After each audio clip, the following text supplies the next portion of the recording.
The Florida Project is an emotionally riveting film that contains layers upon layers of depth among its story and characters. It's such an important film that explores the life of children that live in a deeply impoverished area that is ironically located a few miles away from what's purported to be the happiest magical place in the world, Disneyland. Now there are plenty of videos that already exist on YouTube that analyze this film in different areas, but I couldn't find anybody that attempted to dive into the character substance of Willem Dafoe's character. I believe this is partly due to the fact of how the writer and director Sean Baker decided to approach the nuances of his character.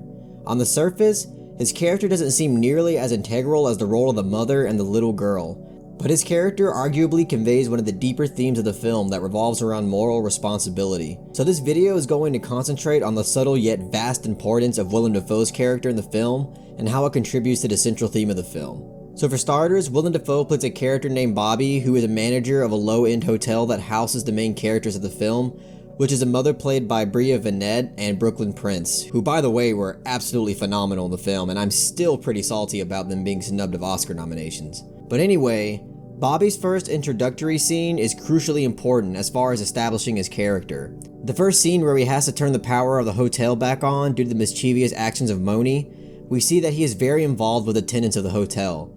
We can tell from this very first introductory scene that he takes pride in what he does and truly cares about the well-being of the tenants that pay to live there.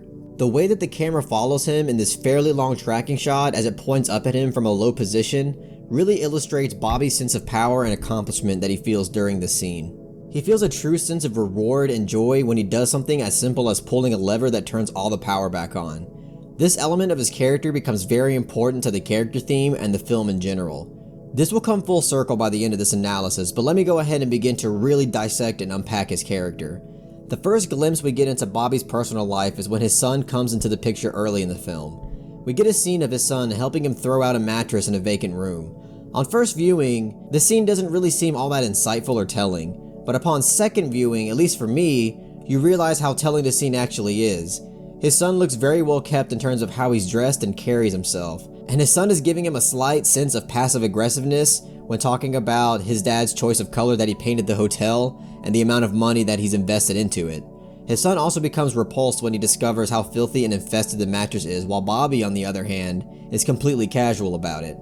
His son complains that Bobby should have warned him about bed bugs so he could have brought some gloves. All of these notions are subtle indications that his son is currently on a separate path of life than his father that is more than likely higher in class. It shows us that he isn't doing this as a real form of work. Instead, he is just doing his dad favors out of the goodness of his heart. These notions also become more obviously conveyed to us from a dialogue exchange we get between them later on. It's this crucial scene that really shows us that there is some genuine, honest tension between Bobby and his family.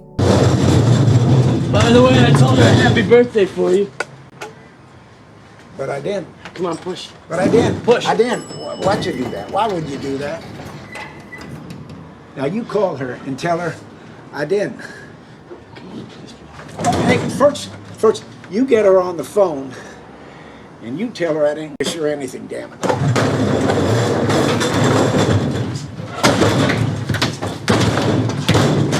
Okay. So as I stated before, there is some obvious friction going on here. Bobby took massive offense when his son revealed that he told his mom that Bobby wished her a happy birthday without his consent. So much so that he demanded that his son call his wife back and tell her that he didn't. So why is there so much disconnect and what is the purpose of this? It's easy just to stop here and claim that this is just a simple attempt at giving Willem Dafoe's character some depth. He just has some serious family issues that he's struggling with as he's trying to run a rundown motel, and that's just where it stays. No need for analysis.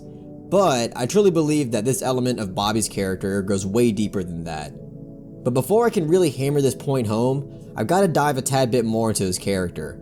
So let's just dive into another crucial moment for Bobby. The scene begins where we see a bunch of children from the hotel innocently playing around the picnic tables without any kind of adult supervision.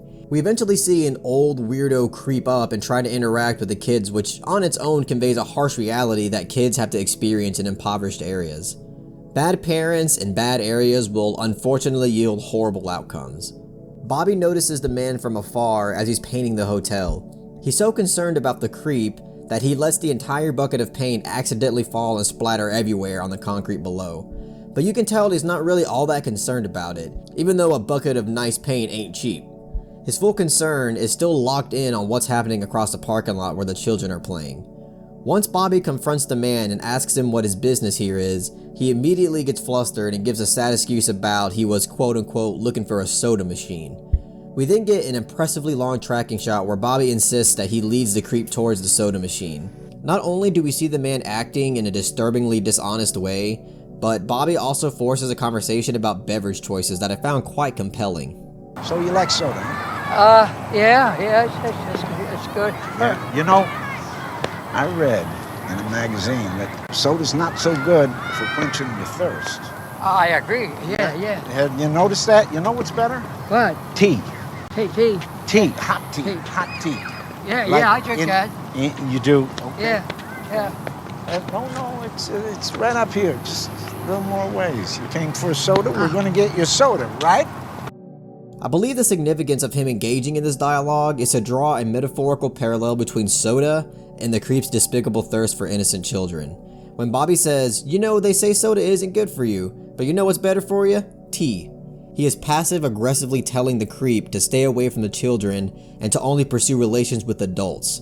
Soda is usually symbolized as the junk food beverage that children and childlike people drink, while tea, on the other hand, is symbolized as the more sophisticated and mature beverage choice. They finally reach the soda machine, and the old creep almost leaves without even caring to take a sip. So Bobby forces him to take a sip, but once he does, he smacks it out of his hand and begins to aggressively chase and shove him off the premises. He manages to snag his wallet and reads out his name and address, which is apparently well out of state in New Jersey, which is another harsh reality. Children in poor areas go silently missing all the time, and most of the time, they are never found. And this is mostly due to the fact that these impoverished places are targeted by pedophiles who live on the other side of the country because they know that there is a lack of supervision and is more untraceable in that manner. By the end of this scene, Bobby states that he better escape the area because he's going to report him to the sheriff's office. The reason why this scene is so crucially important is because it conveys some important things about Bobby's character. This scene alone proves that Bobby is going well out of his way to ensure that the children are safe at his hotel. And the thing is, he doesn't have to do that at all. That's far past his job description. He is a hotel manager whose duties only involve maintenance and enforcing rules and pay dates. I'm sure there are other duties that go with being a hotel manager, but I am sure that being a guardian angel to these children is not one of them. Throughout this entire film, we see Bobby always doing what he can to keep Moni's mother out of trouble and give her tons of slack on different things. This is important to the character because it shows that Bobby feels that he has a moral responsibility to do whatever he can to ensure that the children living in his hotel are in more or less good hands. Because he is well aware that the vast majority of these children either have subpar or absolutely horrible parents that refuse to step up and act like the responsible parent that they should be. He has an understanding of the evils that can possibly occur and have occurred in low-end hotels like this. So with all of this context into mind, let's get back to that question of what's causing tension between Bobby and his family. To me, this is precisely it.